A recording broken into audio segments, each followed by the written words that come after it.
մի բան, ինչպես կարելի արժանապատիվ ապրել եւ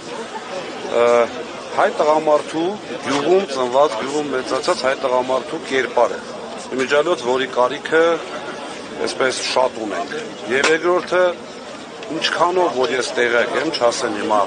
փաստաբանները դեռ բան չեն հայտարարել, բայց ինչքանով որ ես տեղյակ եմ,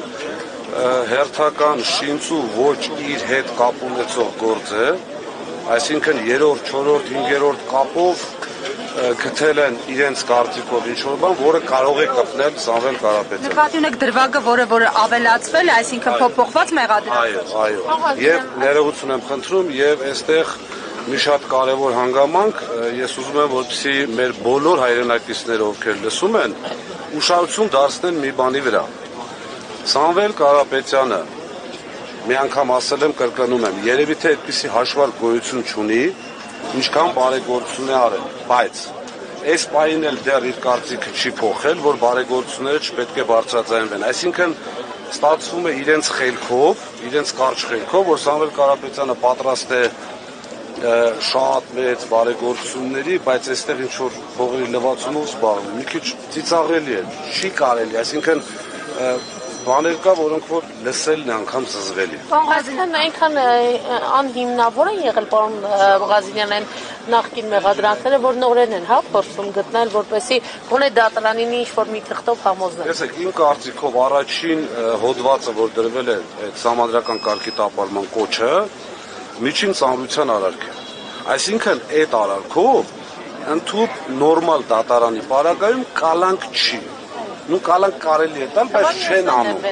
Հիմա պատկերացրեք մի իրավիճակ, որ մեկ անգամ տվեցին, երկրորդ անգամ այստեղ դատարանը որոշեց, որ այդ փողերի լվացումով գործը հիմնավոր կասկածով, որը ընդհանրում այո, որ չի կարող,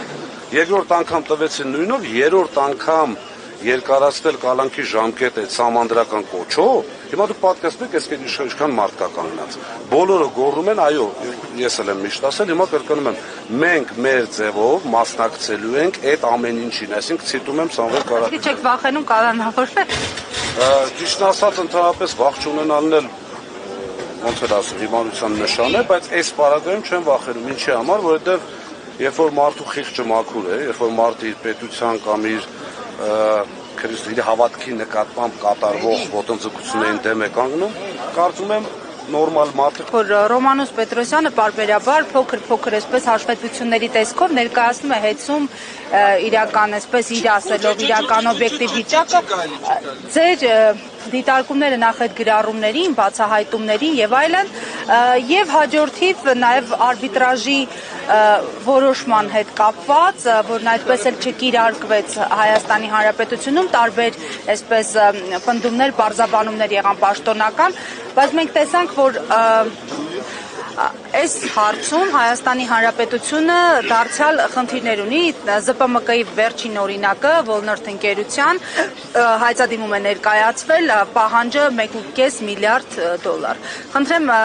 սրա համատեքստում անդրադառնանք նաև հեծի դրվագ։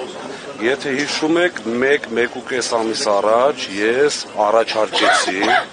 որպեսզի կազմակերպի բանավեճ քննարկում անունը թող իրենք դնեն հմեկով ուղիղ եթերով։ Ես, հանձնաժողովի նախագահ Մեսրոպը եւ կառավարիչը։ Եկեք ֆիքսենք, որ ամիս ու կեսը որևէ լուրջ չկա, ես այդ էջ ուզում եմ փակել, ուղղակի ֆիքսելով, որ վախեցան, չեկան, որովհետև երբ որ բաց ես թողում, իրենց թվում է, թե դե բաց է, մի օր կհամաձայնենք, մի օր չենք կարող, ֆիքսում ենք, որ վախեցան, փակում ենք։ Երկրորդը, եթե մարդ բան է ունենում ասելու,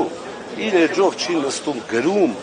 երկրորդ կարծիքը չլսելով, չգիտեմ, գիտեք, տարիներ շարունակ մենք պայքարել ենք նման երևույթների դեմ։ Հիմա արդեն 3 ամիս է իրենք են կառավարում։ Եվ այսօր բերում ասում են, գիտեք, ինչտեղ սենց ա եղել, դեռ նենց ա եղել։ Նորից կրկնում եմ, յուրաքանչյուր իրենց գտած, այսպես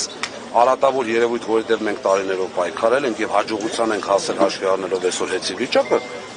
եթե իրենք մաքուր լինեին, իրենք կներգրավեին սեփականատիրոջ ներկայացուցիչներին։ Առաջի օրը այն չեկած արդեն ես ձեր չունեի աշխատելու, ապօրին հրամանով ազատեցին։ Լավ, եթե մենք այդքան մեղավոր ենք, Ինչի՞ չեք ուզում մեր հետ քննարկեք, նույն հմեկի տաղավարում ապացուցեք իմ կատարած, այսպես ասած, հանցանքները, սխալները։ Հիմա այդ վախը արդեն բնորոշում է, որ իրանք բան չունեն։ Պարոն Ղազինյան, վիճակի մասն էլ շարունակեց նաև այդ տեսակ արբիտրաժների հետ կապված այս դիտարկումները արեցի։ Հայաստանի ներդրումային վիճակը ինչպես եք այսօր գնահատում, որպես ժամանակին ամենամեծ, այսպես մասնավոր ընկերության ներկայացուցիչ եւ ինչպես եք գնահատում այս մոտեցումը, այս արբիտրաժային այս գործերի վերաբերյալ Հայաստանի Հանրապետության մոտեցումը։ Եթե իշխանությունը սիրի իր երկիրը եւ իրեն խիստ ժամանակավոր չհամարի, յուրաքանչյուր իշխանություն է ժամանակավոր, բայց պետք է քո երկիրը սիրես եւ չանես այնպիսի քայլեր, որի արդյունքում կտուժի քո երկիրը։ Հիմա այս պարագայում, ինչպես բազմիցս նշել եմ, իրենց արդարության նախարարը մի անգամ չկարողանալով չկրկնել իրենց ղեկավարի ասածը, որ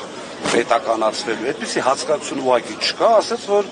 գերակա շահով է լինելու եւ փոխհատուցում է տրվելու, այսինքն միջազգային գնահատված միջազգային կառույցների կողմից գնահատված ընկերության գումարած 15%, գերակաշահը դա է ընդհանրում։ Իսկ դա նշանակում է մի քանի 100 միլիոն դոլար, պետք է վարկային պարտավորությունները վերցնեն պետական երաշխիքով եւ մի քանի 100 դոլար վճարեն Սամվել Կարապետյանին, այսինքն ստացվում է մի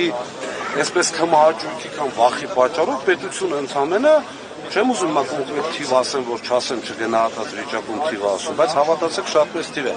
Ինչ վերաբերում է արբիտրաժին, այս քայլերով արդեն նվազել են միջազգային ներդրումները, ավելի են նվազել, որովհետև կրկնում եմ, չի կարող նորմալ գործարար, որը միջև իր ներդրում կատարել ուսումնասիրում է տվյալ երկրի օրենսդրությունը, ուսումնասիրում է տվյալ երկրի իշխանությունների պահվածքը, չի գալու այստեղ ներդրում անի, հավատացած եղեք, բացի մեր կողմից այսպես թշնամի համարված երկու երկրներից, որովհետև նրանք փորձելու են բերել գումարը դնեն ստեղ, գումարով ազդեցության լծակներ վերցնել։ Ոչ մեկ այլևս չի։ Զուգահեռ իրականությունում կարծես այս ներսի գործարարներին են փորձում ակտիվացնել էկոնոմիկայի նախարարն է հանդիպումներ կազմակերպում, ասում են նախընտրական ինչ-որ իրենց կշիռ ունեցող մարդկանց փորձում են ներգրավել։ Նրանց արդյոք այդ գործարարները այս ռիսկերը չեն տեսնում, ներսի գործարարների մասին։ Գիտեք, իմ շփումներն քիչ չեն, շրջապատել Փարքաստու քիչ չի եւ ես ճանաչում եմ եւ աշխատել եմ եւ շարունակելու եմ աշխատել եւ մտերմություն անել Հայաստանի ամենախոշոր գործարարի պարոն Կարապետյանի հետ։ Հավատացած եղեք, այդ շոուները կազմակերպած 90 եւ ավելի տոկոսը ոչ իրենց կամքով են գալիս։ Ուղղակի պատկերացրեք, իրավիճակ մարդու բիզնես, ինչ են անում։ Գալու դեպքում ծախեր են կիրառում, մարդկանց պատճառով։